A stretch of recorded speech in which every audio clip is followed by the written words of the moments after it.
Good morning students. बच्चों, मैं आज आपको आपकी हिंदी की पाठ्य पुस्तक में पाठ 16वां भोर और बरखा करवाने जा रही हूँ। भोर और बरखा मैंने इसकी व्याख्या आपको समझाई थी।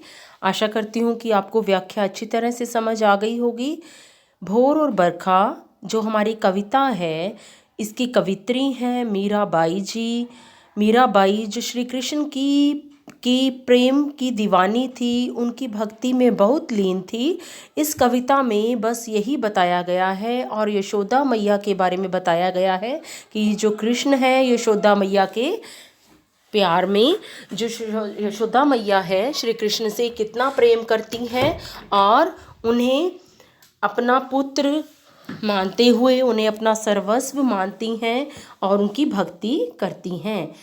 तो इसमें कवित्री जो है मीराबाई, वह भी मेवाड़ की रानी होते हुए भी श्री कृष्ण के भक्ति भावना में, श्री कृष्ण की प्रेम भक्ति भावना में लीन रहती हैं और वे अपना सर्वस्व उन्हें न्यौछावर कर देती हैं और उनके लिए वे विष का प्याला भी पी जाती हैं।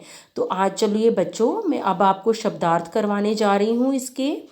आप अपनी कॉपी पर इसे नोट कर लीजिए, इसे लिख लेंगे, पीडीएफ में भेज दूंगी तो आप उसमें से उतार लीजिए और अभी आप इसको सुनिए बच्चे।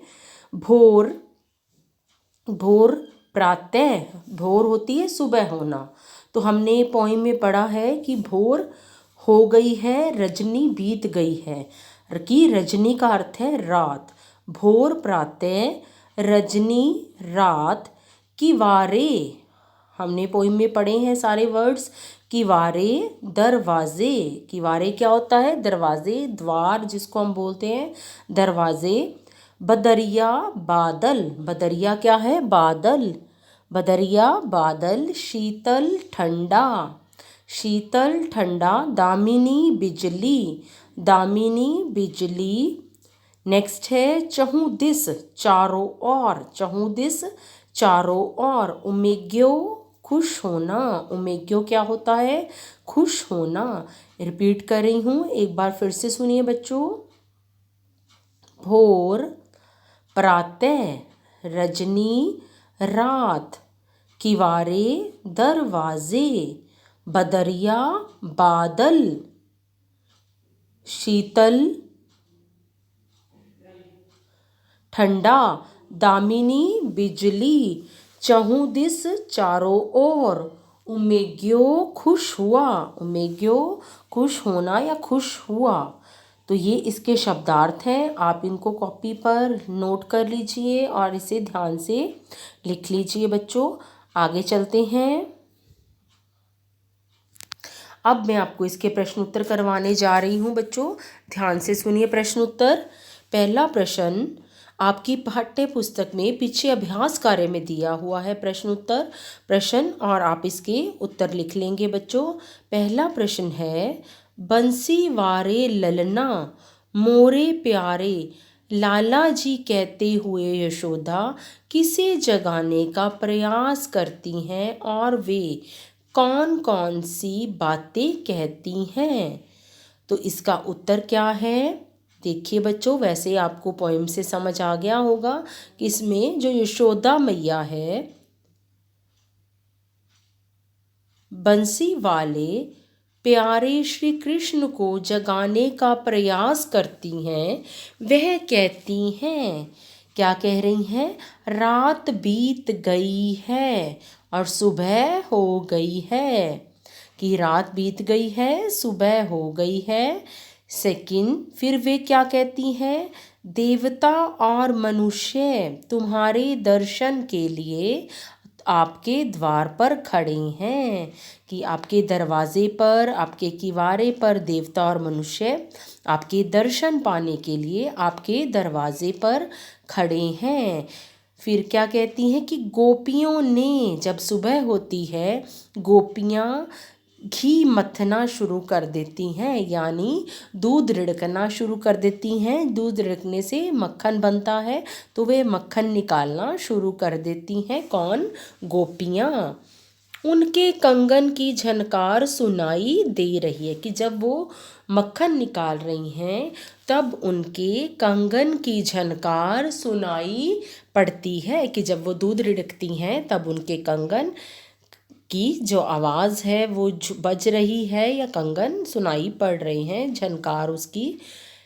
फिर कहती हैं कि गवाले गवाले जो हैं गऊओं को चराते हैं, गायों को चराते हैं, गवाले बाहर तुम्हारी जय जयकार कर रहे हैं, गायों की रखवाली के लिए जा रहे हैं।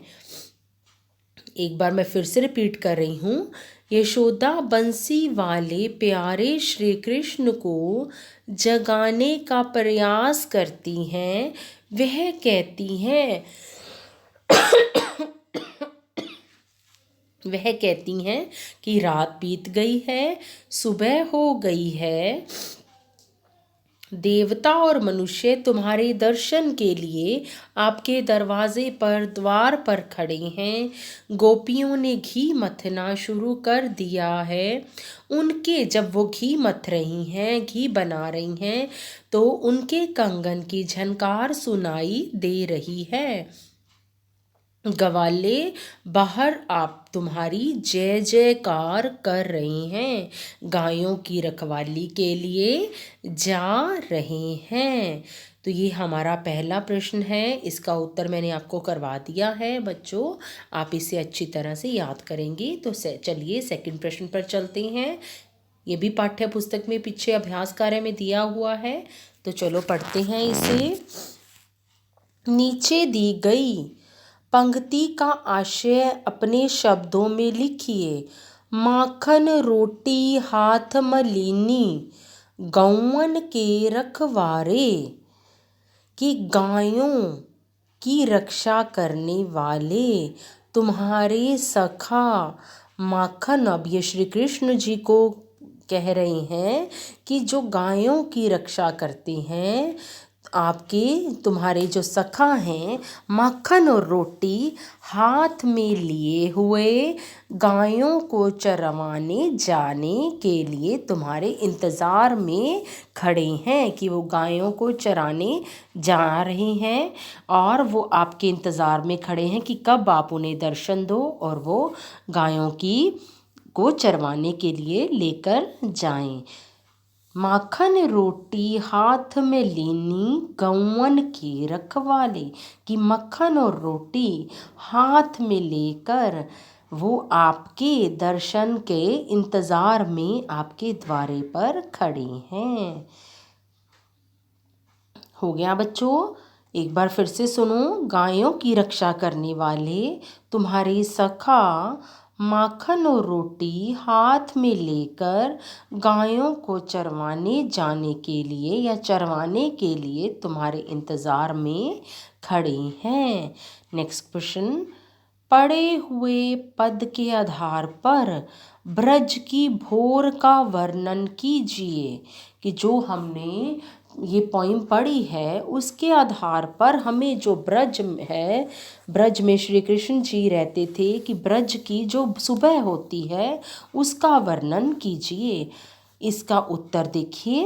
रात बीत गई और सुबह हो गई है, हर घर के दरवाजे पर साधु संत खड़े हैं, ग्वाले शोर कर रहे हैं, जय जयकार कर रहे हैं, दही, दही के बाद कोमा आएगा, अल्प विराम आएगा, दही मक्खन में गोपियों के कंगन बज रहे हैं, गायों की रखवाली के लिए जा रहे हैं।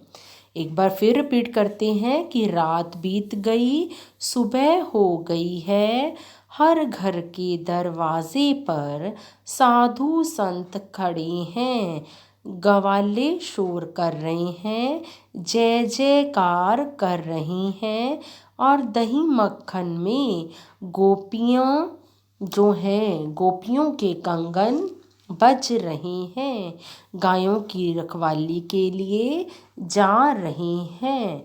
तो ये हमारे 3 प्रश्न हो गए हैं। इसके बाद 2 प्रश्न और हैं, वो मैं आपको नेक्स्ट वीडियो में बच्चों करवाऊंगी। आप इन तीनों प्रश्नों को अच्छी तरह से याद कर लेंगे और इसे अपनी कॉपी पर नोट कर लेंगे। जो हमारा 4th प्रश्न है, मीरा को सावन मन भावन क्यों लगने लगा, कि मीरा को जब सावन में वर्षा आती है तो उनको वह क्यों अच्छा लगता है। ये हमने व्याख्या में पढ़ा है कि सावन में उमेग्यो मेरो मनवा, भनक सुनी हरि आवन की। तो तब हमने ये व्याख्या में पढ़ा था कि मीरा को सावन में जो बारिश आती है, जो सावन में बादल उमड़ उमड़ कर आते हैं और बरसे बदरिया सावन की, कि जब सावन में बारिश आती है वो मीरा को मन भावनी, मीरा को बहुत आनंदित लगती है, बहुत अच्छी लगती है, क्योंकि उसे एहसास होता है, उसका मन खुश हो जाता है। उसे ऐसा लगता है कि श्री कृष्ण भनक सुनी हरियावन की, कि उसे ऐसी भनक पड़ती है कि जैसे श्री कृष्ण उनको दर्शन देने के लिए सावन में इस बारिश में आएंगे। तो ऐसे हमने ये व्याख्या में वैसे कर चुके हैं, तो मैं इसका उत्तर आपको करवा दूंगी। 4th प्रश्न है हमारा ये। 5th है, पाठ के आधार पर सावन की विशेषताएं लिखिए। ये हमारे 2 प्रश्न रह गए हैं, इसको हम फिर कर लेंगे। सावन बच्चों, आपने इस पोएम को एक बार अच्छी तरह से इसको पढ़ना है और इसे याद करना है। बहुत ही इजी और बहुत आसान और बहुत ही अच्छी मीराबाई की ये कविता लिखी हुई है कि जागो बंसी वारे ललना, जागो मोरे प्यारे। यशोदा मैया कैसे अपने प्रेम में आकर अपने पुत्र को, लल्ला को, बेटे को कैसे श्री कृष्ण को उठा रही हैं कि वे सबको दर्शन दें। और हर घर के दरवाजे खुल गए हैं, सब अपना अपना काम कर रहे हैं। आप अब उन्हें दर्शन दीजिए, उठिए, सुबह हो गई है। तो बच्चों, ये अच्छी तरह से याद करेंगे और इसे कॉपी पर लिख लेंगे।